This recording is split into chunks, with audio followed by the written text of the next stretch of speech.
and judges not. It merely looks and waits and judges not.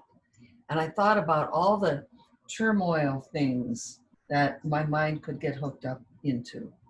You know, what's going on in the world. We know about it because the media shows us what's not on our immediate block or what's in our own homes. And I could get really tied up into so many of those chaotic things that are happening in the world right now. But this is saying, if I want to practice forgiveness, just be quiet. Look at it. Don't put my head in the sand. Just wait. And don't judge. And in that waiting,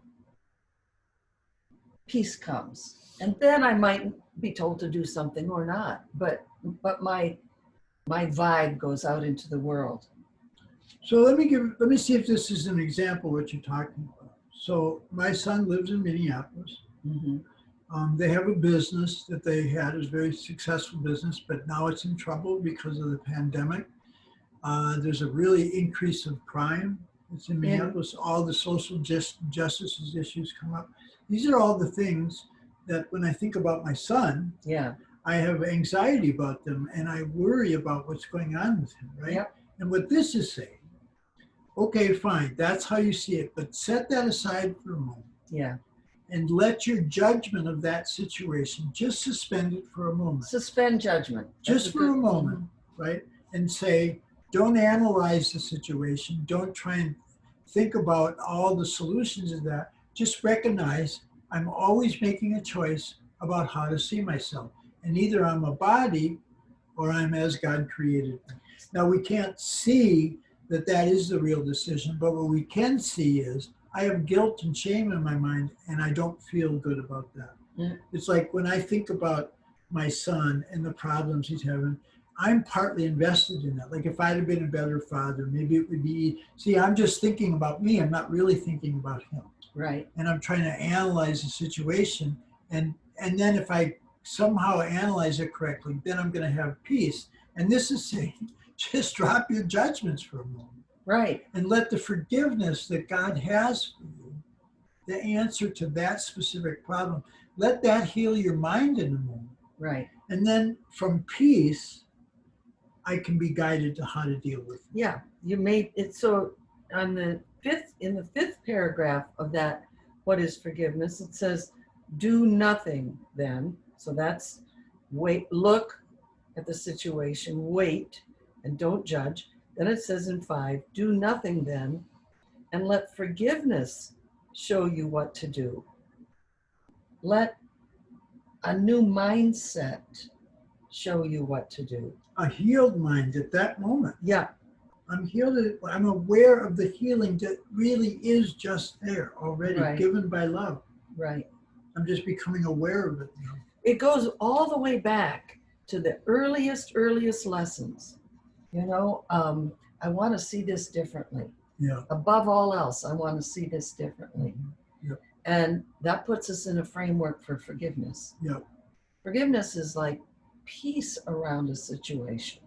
That's a good lesson to come back to, because it does say your part is just to let go of how you're seeing it. Yeah. And the replacement is already there. Then Right. It's just not this, I'm not a body, I'm not an ego. Let me accept the miracle right there that God has given me to correct my thinking. Right. Because, over and over and over again, the Course is saying your problem is you think you've separated from love. Right. And you're inventing this guilt and shame and anxiety so you experience what isn't like love to try and convince yourself I'm without love. Yeah. And when we drop our judgments and let ourselves be forgiven, then we experience love again, separation solved. Right. Right now, separation from love solved, because I let the Holy Spirit guide my thinking. Right. How I will see, what will I do? Right. Right? Yeah. So, you're often talking about futuring or pasting, Yeah. As the unforgiveness That's right. mindset. Right. And to hook this on to what your son is going through, it's like you worry about his future, right? Right. So we make pictures of what it could be. Exactly. Like, okay, so I saw this morning that the earliest hurricane with a J name is bearing down on Caribbean islands. And so, oh my God. So I'm thinking about, another disaster like what happened in Puerto Rico. Okay, do I want to stick with that picture, that painful picture of what a future could be and how I feel when I'm identifying with their bodies and my body Mhm. and seeing us as victims of anything? Yeah. Or do I want to apply this forgiveness practice so that I can have a peaceful mind and help to usher in better weather? Weather is part of what our dream is. Yeah. And that, it's at that point where it's important to see the Course is not denying anything. It's saying, be aware of the guilt and all of its consequences seemingly in your mind. Be aware of that.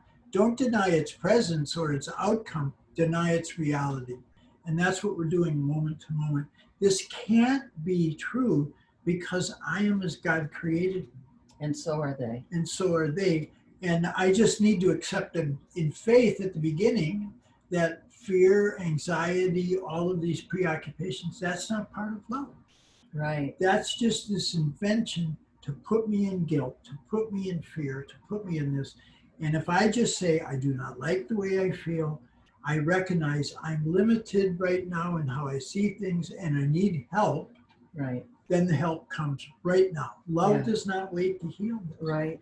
Right. Do you want to talk a little bit about the idea of distortion in our thinking? Oh, let's do that. Here, Yeah. you go ahead. And Yeah.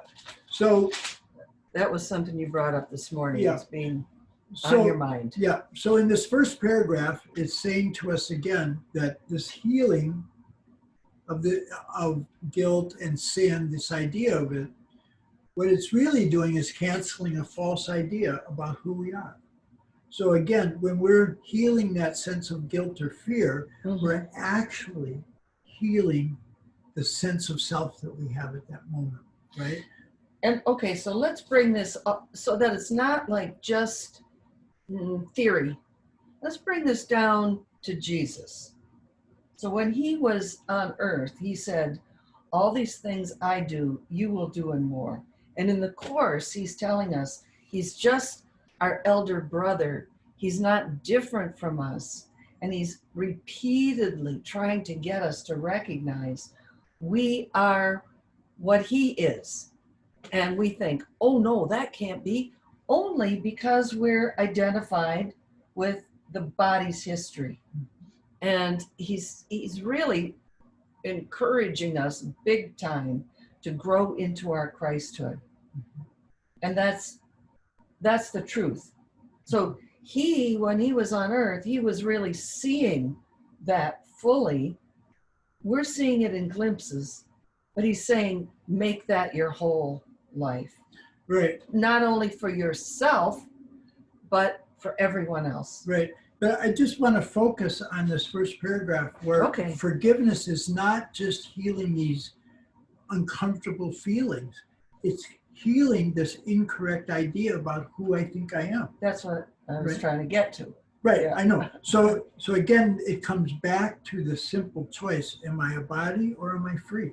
Am I a body or am I the Christ, one with everybody Or and am everything? Or am I as God created? Yes. Okay, so if I make that step right there, when I'm experiencing, it says sin, but it means guilt or fear or anything unlike love. If I make that change right now, that can't be true about who I am. Right. When I deny that, at least in faith and trust, right? That's where faith comes in and trust. Right. Just deny that sense of self as a body in a world that's causing things to happen to me. Seems to be. Right. So at that moment, I've attained to peace. Yeah. And now all the frantic activity about what's going to happen to my son and what's going to happen to the world, that has stopped for that instant. Right. Because I've dropped that idea, at least in faith. Right. Right? And now I see, now I need to turn to the Holy Spirit. Right. So if I understand that and I have the peace, then he's moving us on to see that the opposite of that forgiveness is unforgiveness, and it's just there to distort your thinking. Yeah, it sure does. That's what it's saying here. An unforgiving thought is one that makes a judgment that it will not raise to doubt, although it's not true. So it's like the unforgiving thought is ego, right? I mean, ego is nothing but attack. But it's also a function of projection and perception. Yes. So it's like an unforgiving thought is like a lens or a filter that really makes things look weird. Distorted. Yeah. And we believe it when we put ego's eyes on, ego glasses. We really believe that what we're seeing, all the bad guys, all the sinful acts, all the terrible things, we're believing that that's true. Right. And it's a big job for this course to get us to take those glasses off. That's right. So that first paragraph where it says, just drop the judgments. It's a false idea about who you are. Yeah.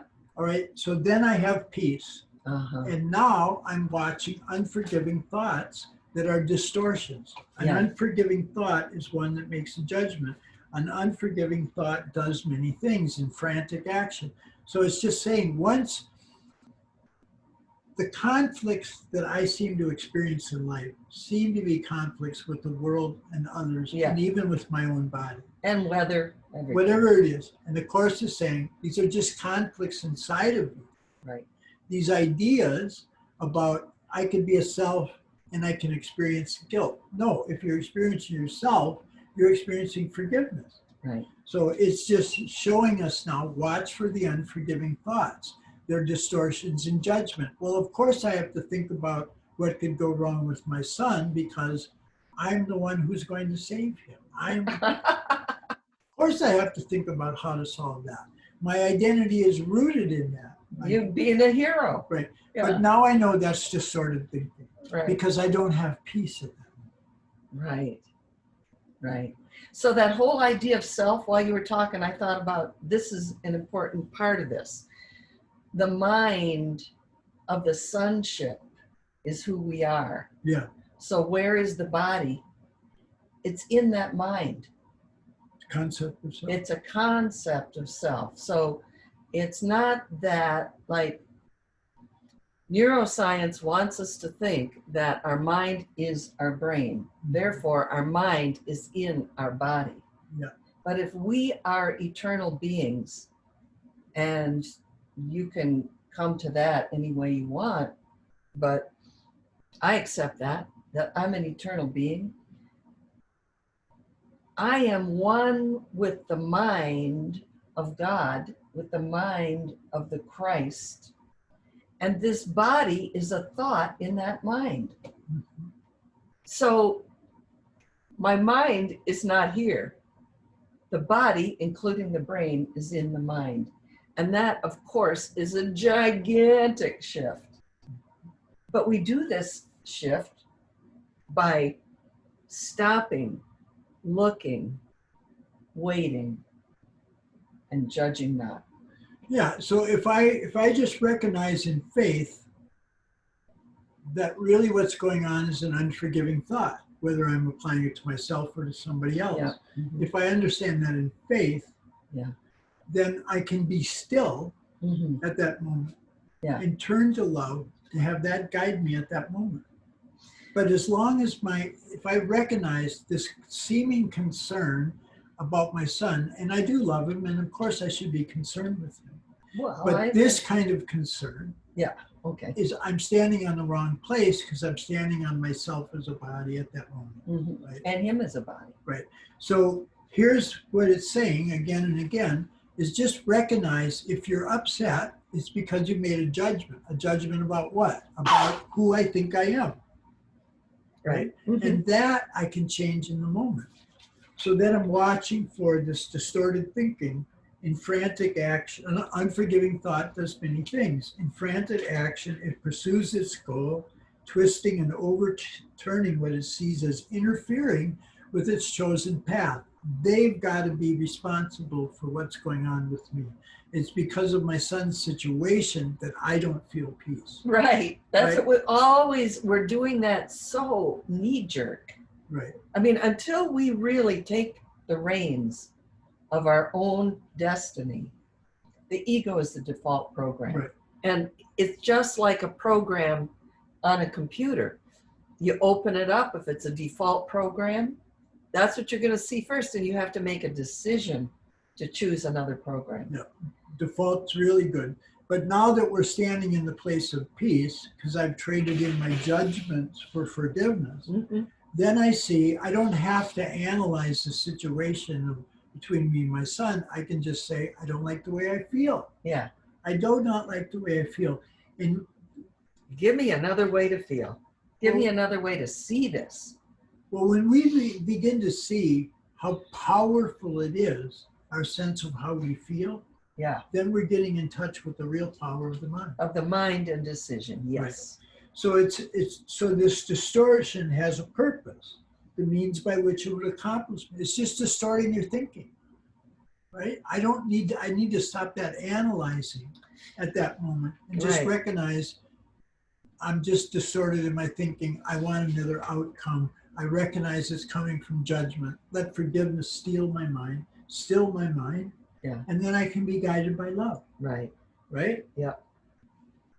Yep. He who would not forgive must judge, for he must justify his failure to forgive. So it's like, okay, if I don't want to forgive, what I'm doing is valuing my upset. We're always getting what we want. Right. So here it's saying, if I don't want to forgive, it's because ego likes the pain that I'm feeling. And ego is justifying it by saying, that's, in this case, that's a loving way to perceive your son. Be upset. Be anxious. Be anxious, be worried. That's loving. That's what ego does. It's trying to justify our failure to forgive. You know, people just don't recognize this. That's why people are in pain. I just read this morning a statistics. I don't know. They said it was a well-designed psychological experiment. You know, okay, maybe it was, maybe it wasn't. But it said something like 82% of people recognize that they have control over their happiness. That's what it said. That's what people are saying. And those people were much happier than those who believed they didn't have control over their happiness. Well, it's a good thing if 80% believe that they have control. I have a feeling that most people, most of the time, don't realize that it's a direct control. They think it's indirect, it's conditional. I can control my happiness. I will be happy when. Then I'll be happy. That's my control. The Course is saying, forget about the future, forget about the past, forget about your bodily condition. You can be happy unconditionally right now. And that's called forgiveness. Right. And the key here is that to see that there's two things that can't go together. And that's why there's darkness in the mind. So we understand the idea that light and darkness can't go together. Where there's darkness, there's no light. Where there's light, there's no darkness, right? What we don't see is that forgiveness and judgment are opposites. Yeah, that's what he's getting us to see. The judgment is judgment means my psychosocial assessment of the situation. Is true. Is true. Yeah. Right? But what I don't see is that psychosocial assessment is the opposite of forgiveness. Yeah. Right? Yeah. And when I know that it's those two things that are opposites, then something like the light can come in that moves the darkness, that doesn't see the miracles that are already there. Right. right? But I got to see that judgment and forgiveness are opposites. I've got to see it's a choice between those two. Yeah. Even though I don't see that I've chosen the ego and the body, I can see I've chosen judgment instead of forgiveness. And the peace I feel shows me that's the right choice. Yeah. Yeah. Right? As long as we do this practice, we prove it to ourselves. Yeah. Because judgment proves it's right. Yeah. I mean, if you're talking to somebody who has the same platform of their thoughts being ego, you're coming from ego and they're coming from ego, you can prove that you should feel angry, outraged, depressed, whatever it is. You can prove it to them. They will absolutely believe it. And if we're trying to justify those feelings to ourselves, we can prove it to ourselves when we're coming from ego. But if we try what's in this book and we stick with it, we'll get at least glimpses that forgiveness is a much better state. That's where miracles come from. They come from that holy instant, that quiet mind. Let's have a modern example of that, because addiction theory Yeah. is really relational to that. So Al-Anon came up. There was a disease of obsessive compulsive behavior, the disease of addiction. Mm-hmm. And then there were people in the lives of people who were addicts. Yeah, yeah, right? the spouses, the families. Right. And so what do you teach that person in a loving way? How do you help that alcoholic in their distress with their obsessive compulsive behavior? Well, what you say to them is, here's addiction. It's this pathological relationship to an object outside of you, Right. and you're obsessed with that. I, as a loving person, am not going to lose my peace because you keep destroying yourself. Exactly. At that moment, maybe it doesn't seem like love, but it's drawing a line from them and saying, that's not going to work. It really is love, because that is That's right. support for them seeing themselves differently. That's right. And Al-Anon has shown that that works, and that's exactly what this is. Exactly. I mean, doesn't sound, you just said, it doesn't sound like love. It doesn't sound like forgiveness either, but it is, because it's what it's saying is what I see as the addictive, self-destructive behavior. That's not the truth about you. Right. And what I said was the peace that you get from that experience. Yeah. When you're showing them nothing outside of me is going to take away my peace. Yeah. Then you're demonstrating to them another way to go forward. Right. Exactly. And that's exactly what forgiveness is about. You are demonstrating to somebody else that you've recognized the conflicts are inside of me. The conflicts are here. I can resolve them right now. Right. How? Drop judgment, let forgiveness come in. Yeah. Let Judgment God's love is distorted thinking. Yeah. I think we're out of time. Thank you so much for Let's stop being with the us. recording and